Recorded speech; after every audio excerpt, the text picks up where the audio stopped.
Tackle Junkies, what's going on, fellas? Today we're going to talk about the Neko Rig. I believe it's pronounced Neko Rig, Neko, however you want to say it. That's what we're going to talk about today.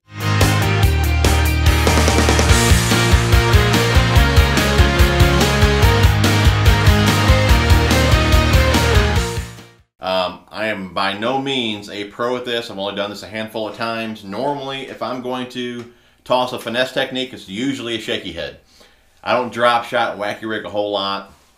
I have the most confidence in a shaky head, but there are times that I know I should toss something else other than a shaky head, and I'm pretty stubborn and kind of refuse to. I still toss that shaky head, and the Neko Rig is something I want to get more involved in, get better at, so I have other options besides the shaky head, just because, like I said, I don't really have a ton of confidence in a wacky rig or a drop shot. To me, the Neko Rig, it's kind of a mix between a wacky rig and a shaky head. You can still work it on the bottom, but when you jerk it off the bottom, you get that pulsing action of a wacky rig. So I think it's going to be a pretty good alternative to a shaky head for me. But like I said, I'm by no means a pro at this. I'm going to show you guys how I rig it, where I learned to rig it the way I do. I know there's other rigging options for it. I want you guys to leave some comments down below on which rigging option works best for you, the hookup ratio and all that. We can all read the comments, learn something, and we can all get better at this technique.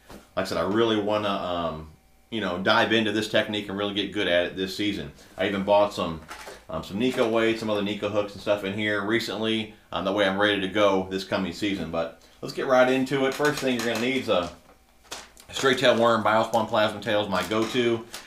Little heads up for you guys. Last season, my code, TJ81, was good for 15% off. This year, it's 20% off. So if you guys head over to Biospawn, make an order, use code TJ81, that will get you guys 20% off. Pretty good savings there, so definitely check that out.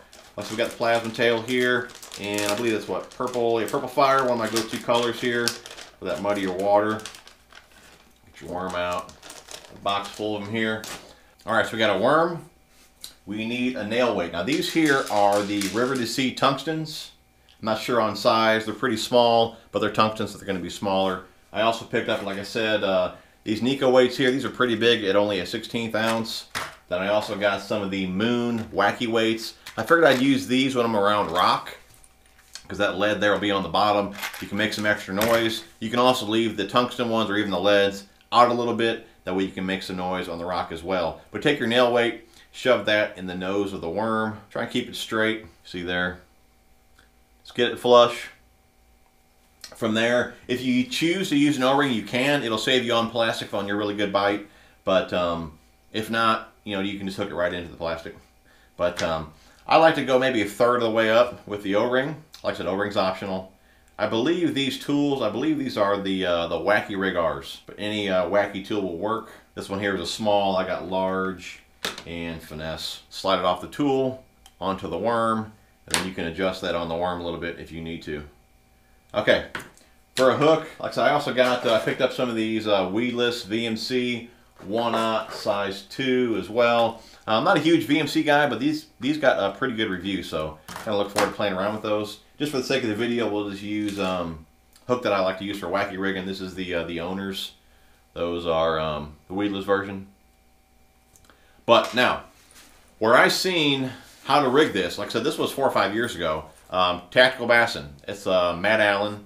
I believe it's when he was doing the videos by himself, so it was a long time ago.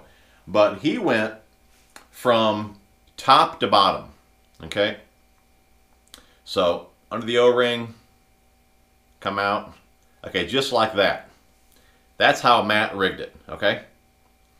Now, the reason he rigs it like this, he said, and he may rig it differently now. Like I said, this was a long time ago, but that's where I first seen it done. So that's how I started doing it. But like I said, he said he rigs it like this because when you set the hook, there's nothing in the way. There's no plastic from, your worm, obviously, nothing in the way. You set the hook, you're straight into, the bass's mouth. There's nothing in the way, okay? That's how he used to rig it. That's how I've been rigging it. But you see guys also rig it bottom to top like that.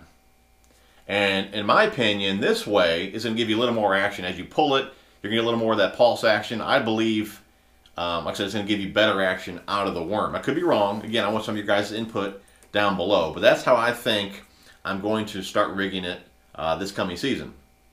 I've also seen guys rig it wacky rig.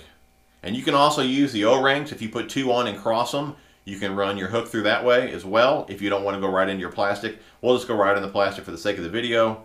But you can rig it wacky rig as well. Okay? Now this would be great to me on a drop shot. I don't know if it'd be great just a standard Neko rig. Again, I could be totally wrong. It could be awesome. This could be the way to do it. If you guys have done it, let me know down in the comments which way is best. But again, I think I'm leaning towards bottom to top, just like that. So I think with this style of worm, I'll probably go with a number 2. And I think with like a Senko type bait, exo stick, something a little bit thicker, I may go to the 1/0. I may even pick up the 1. These may be just a tad too big. I think they probably will be, but we'll just play around with them. But anyways, guys, that's the way that I'm leaning right there. But I want your guys' input. And like I said, we can all read these comments, all learn something, but that's the way I'm leaning right there. Like I said, it won't completely replace the shaky head. You know, I fish a lot of stumps, a lot of laydowns. On the lakes that I fish, there's a lot of duck blinds. You know, it's hard to beat a shaky head, toss it in there to shake slack in your line. You can leave it there and just wait for that bite. I mean, it's hard to beat a shaky head in some spots. But in others, I really do think the Neko Rig, however you want to say it, I really do believe it's going to be awesome, and I want to get better at it. So guys, help me get better at it. What's that? Jerry Maguire. Help me, help you. Help me, help you. Help me, help you. Help me, help you.